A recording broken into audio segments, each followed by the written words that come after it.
ये हमारा ये मानना है और देश के किसानों का ये मानना है कि भारत के किसानों को जो आज इतनी ज्यादा समस्याओं का सामना करना पड़ रहा है, किसानों की आत्महत्या लगातार बढ़ रही है, उसका सबसे बड़ा कारण है WTO की गलत नीतियां जो हमारे देश के एग्रीकल्चर सेक्टर पे थोपी जा रही हैं।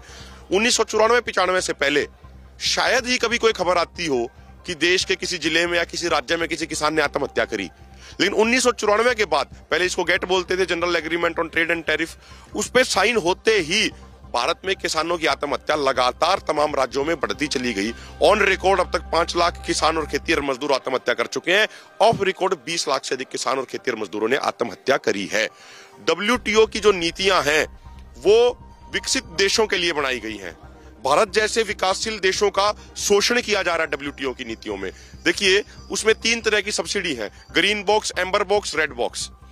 जो विकसित देश अपने किसानों को उनको सब्सिडी देते हैं, उनके इंश्योरेंस के नाम पे, बच्चों की पढ़ाई के नाम पे और तरीके से जो सब्सिडी देते हैं, वो ला दी गई ग्रीन बॉक्स में।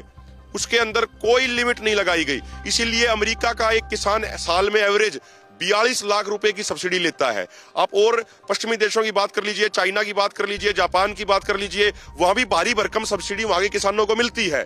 लेकिन भारत में, क्योंकि भारत एक विकासशील देश है, भारत इस तरीके से सब्सिडी नहीं दे सकता, तो भारत सब्सिडी नहीं कहूंगा मैं, भारत क्या करता है कि अपने देश के किसानों को MSP देके, भाई फसलों की जो लागत है, फसलों का जो मूल्य उचित कीमत है वो देता है। वो ला दी गई एम्बर बॉक्स सब्सिडी में। और एम्बर बॉक्स की सब्सिडी पे एक लिमिट है कि टोटल जो प्रोडक्शन होगी अनाज की, उसका मात्र 10% ही भारत सरकार MSP पे प्रोक्योर कर सकती है। अगर उससे 1 किलो भी ज्यादा करेगी तो WTO के डिस्प्यूट सेटलमेंट मैकेनिज्म के तहत भारत के खिलाफ केस किया जाएगा। 3 केस ऑलरेडी चल रहे हैं।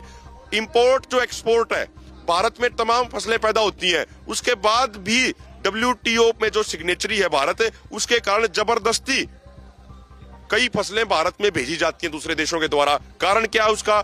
WTO के रूल एंड रेगुलेशन। तो जब तक भारत का खेती सेक्टर WTO से बाहर नहीं आएगा, हमारा यह मानना है कि भारत के किसान का बचना असंभव है, नामुमकिन है, मुश्किल है। इसीलिए कल शंभू और खनौरी बॉर्डर पे WTO के ऊपर बड़े बड़े सम्मेलन किए जा रहे हैं।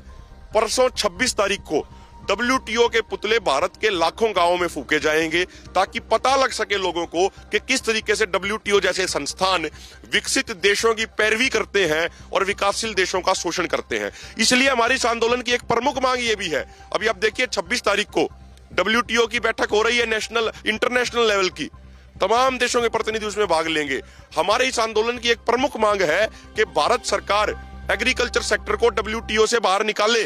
और जो लोग आज सत्ता में हैं, BJP और RSS के लोग जो सत्ता में हैं, आप 2014 से पहले इनके संगठनों के आप बयान उठा के देखिए।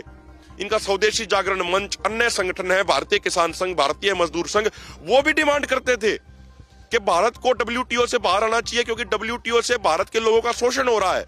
लेकिन 2014 में सत्ता में आते ही इनकी वो उस चीज पे कुछ बोल ही नहीं रहे हैं। ना इनके जो संगठन है वो बोल रहे हैं, ना इनका किसान मोर्चा बोल रहा है। 2014 से 24 आ गया, अब तक ये चुप है।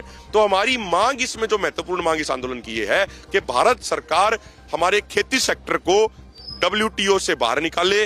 तमाम मुक्त व्यापार समझौतों पे रोक लगाई जाए, चाहे वो IPEF हो, इंडो पैसिफिक इकोनॉमिक फोरम या और कोई समझौता हो, उन पे तमाम पे रोक लगाई जाए, ताकि भारत का किसान सरवाइव कर सके। एक तरफ हमारी सरकार कहती है कि हम आत्मनिर्भर भारत बनाना चाहते हैं, अच्छी बात, आत्मनिर्भर हमें होना चाहिए, हम भी उसके पक्षधर हैं। लेकिन आत्मनिर्भर की बात करने के बावजूद आप सालाना 1,41,000 करोड़ का पाम ऑयल बाहर से क्यों मंगवाते हो? आप लाखों करोड़ रुपए की दाल बाहर से इंपोर्ट क्यों करते हो? और हर साल लगातार वो बढ़ती जा रही हैं। अपने किसानों से आप क्यों नहीं खरीदते? ये जो सारा हो रहा है, ये WTO, वर्ल्ड बैंक, IMF जैसी नीतियों के कारण हो रहा है। जब तक हमारा देश, हमारे देश की सरकार, हमारे देश का किसान मजबूती से उनकी नीतियों का विरोध नहीं करेगा, तब तक हमारे किसान का बचना बहुत मुश्किल है। अगर आप ये वीडियो YouTube पर देख रहे हैं तो हमारे चैनल को सब्सक्राइब करें और बेल आइकन को दबाना ना भूलें। अगर आप Facebook पर ये वीडियो देख रहे हैं तो हमारे पेज को लाइक करें।